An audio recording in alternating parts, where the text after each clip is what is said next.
Hey guys, welcome back to The Path Forward, where we're navigating faith, life, and the unknown together. My name's Logan, and I'm glad you're here. Today's episode is for the first responders in the house. So if you are just now joining or you've been around for a while, I was a fireman and EMT for more than a decade. And so I have a deep heart for first responders and the idea and the space around mental health and for looking out for each other. Like me, if you've been in it any amount of time, you've probably lost a brother or sister before their time. And so I really want to initiate some of these conversations and help provide a sounding board and a space for us to talk about some of these tougher issues that we're wrestling with. Again, I grew up in that culture of pull yourself up by your own bootstraps, or let's just laugh it off, which, hey, I get dark humor, guys. Me and my crew kind of invented it, all right? No, just saying. But I'm glad you're here. And so I mentioned the sheepdog story came out before this one. And so if that caught your attention and you came back, what I'm going to start doing now is providing a few resources and just some things to think about, whether it's just for yourself or it's for a coworker or for a fellow brother or sister in the service with you. And so today is a pretty short and simple one. We're going to talk about sample history. And so if you're a fire EMS, that is a familiar term to you. If you're law enforcement and you're too busy, like doing your thing in your car by yourself, you may not have heard that. I'm just joking, guys. I love you. I love you. Firemen, cops, we got to pick on each other, right? So sample history, all right, whether you know it or don't, we'll just break it down, right? So what is S? Signs and symptoms, allergies, medications. I can't spell, so P is for past pertinent medical history, and then last, ins and outs and events leading up to. I kind of just butchered that, but that's okay. It's been a while. But I want to look at this acronym through a different lens around mental health and for just caring for yourself and caring for those that you work with and that you love. And so let's break it down with a slightly different perspective. Okay, so signs and symptoms. So what are you seeing or experiencing around your body and in your body? Are you feeling burned out? Are you feeling constant anxiousness? In the mountains, when I guide trips, we talk a little bit about a window of tolerance, right? And we're either hyper-aroused or hypo-aroused. And so first responders especially, we live in the really hyper and the really deep hypo. And so we hope that that window expands and we can experience and manage things better in highs and lows. But sometimes when you're in that space so often or it's so high all the time, your body will react and your mind will follow that. And so one of the things I was so bad about that I wish someone would have told me younger, I started in the fire service at 16 as a junior explorer and had worked my first DOA before I was 17.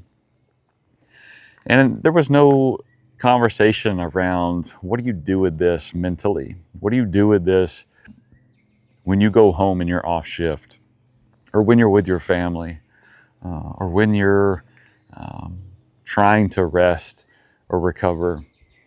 And so just being aware, and I teach this a lot in the mountains when I'm out with folks, name it to tame it, right? That's not my thing. That's a counseling, psychology. I forget who penned that quote first, but it's not mine. But the idea is you name it to tame it. If I don't name an issue, a fear, for example, let's say when I'm hiking on a trail in the Grand Canyon and I'm 2,000 feet on this tiny little ledge that if I turn my foot sideways, there's nothing there. Like my heel hangs off the edge. Like it's terrifying. If I don't just name it, yes, this is hard. Yes, this is terrifying. It's harder to just focus on one foot in front of the other and get past this section to a safer spot. we tend to let it overwhelm us and we sit in it too long. And so the little tip or what I'm suggesting is that you do take some time to actually listen to your body. Check in, all right? I don't know what that looks like for you. If you're into yoga, stretching, you like hunting, you like, I don't know, riding your moped around. I don't know what cops do on their day off. Um, Whatever it is where you get some solitude, take some deep breaths and actually check in. Like actually think about, start at the top of your head and work your way down through your body. What am I feeling tight in my shoulders? Okay, make a note. Just remember that. I'm not saying fix it. I'm saying name it. Okay, and then as you work down, like for me, I held a lot of stuff in my gut. Always had an upset gut. And so as I started to actually process, like, man, why is my stomach so like in knots all the time? And there's like anxiety there. We'll note that. All right, and the more you get better at naming those things and recording them, the easier it will be then to address them and move forward. I don't want to beat that one to death. We'll talk more about that later. Let's just talk about allergies in the sample acronym. What would that be in this space? What are the things that you react to strongly?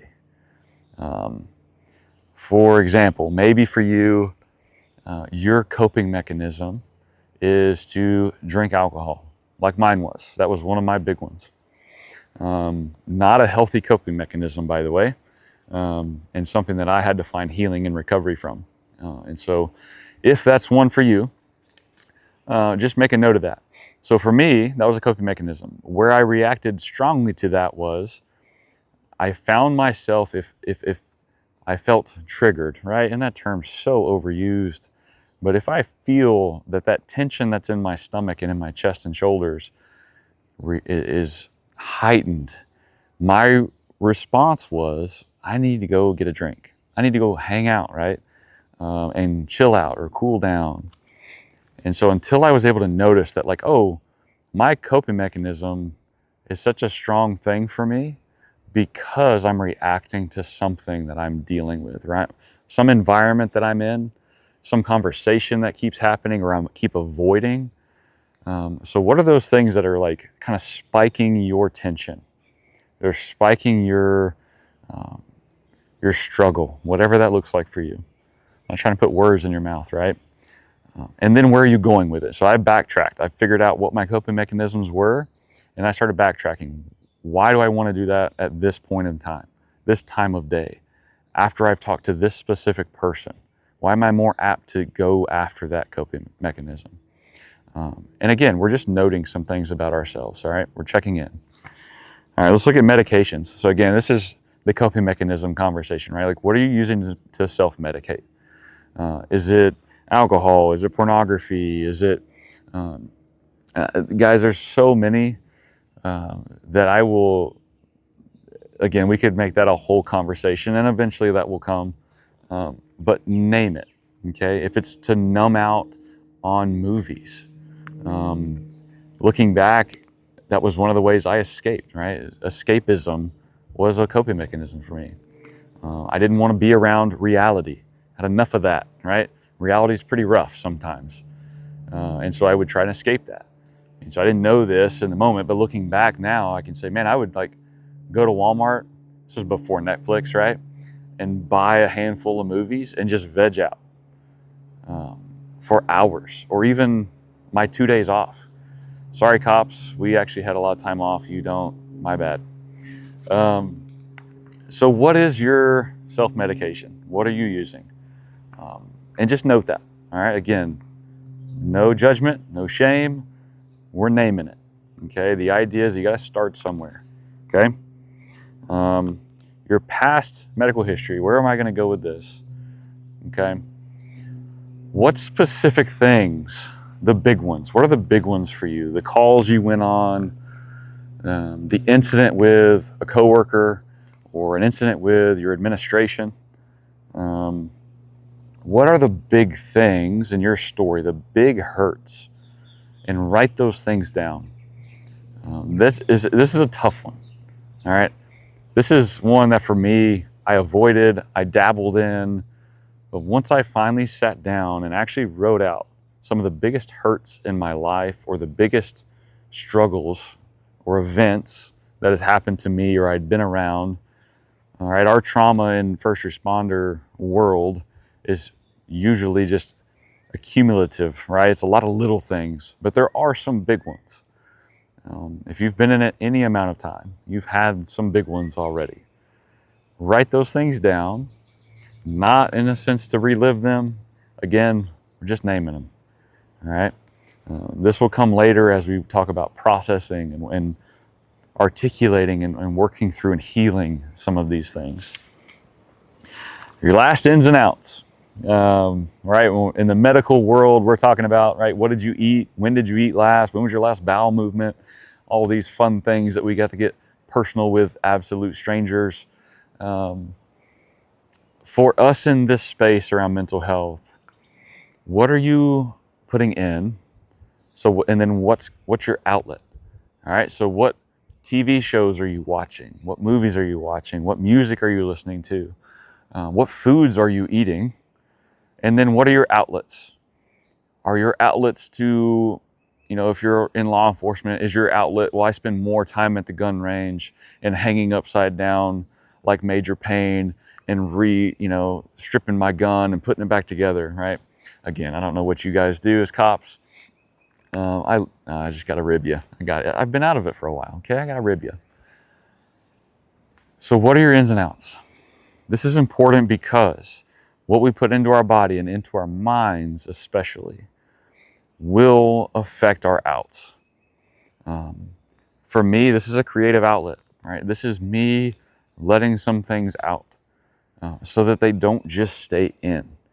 Now, I don't know what that means for you. For me, sometimes my outs are just to go and write something, but I don't just like sit and write. Like I got to hike to a spot, to a view, and then I write. Whatever your outlet is, all right, we want to breed or cultivate the good ones.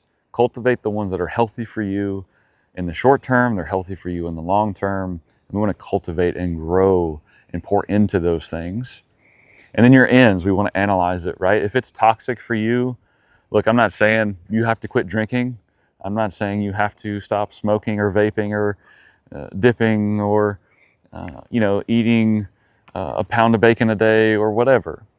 But what you put in, right? This is not the first time you've heard this. You don't need new knowledge from me in this space. It will affect you in a lot of ways. In how you show up for your family, how you are showing up for yourself, how you're showing up for your crew, and for those you're serving with. If you are not taking care of your ends and cultivating those healthier outs, you can then become stagnant and become toxic.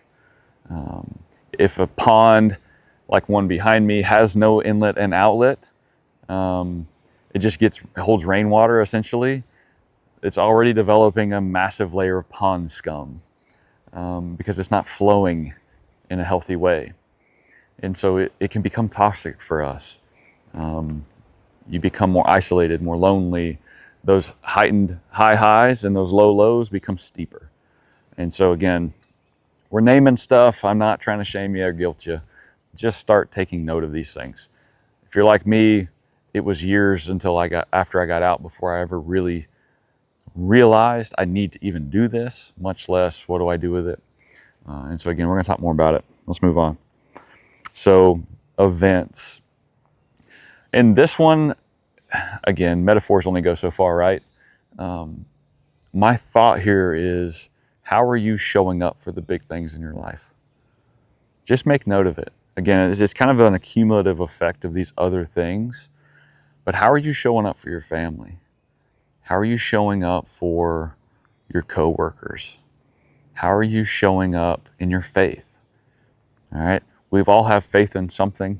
What is it for you? Whether it's God, whether it's, I talked to a guy one time who was an atheist, and he said, I don't worship anything. I don't believe there is a God.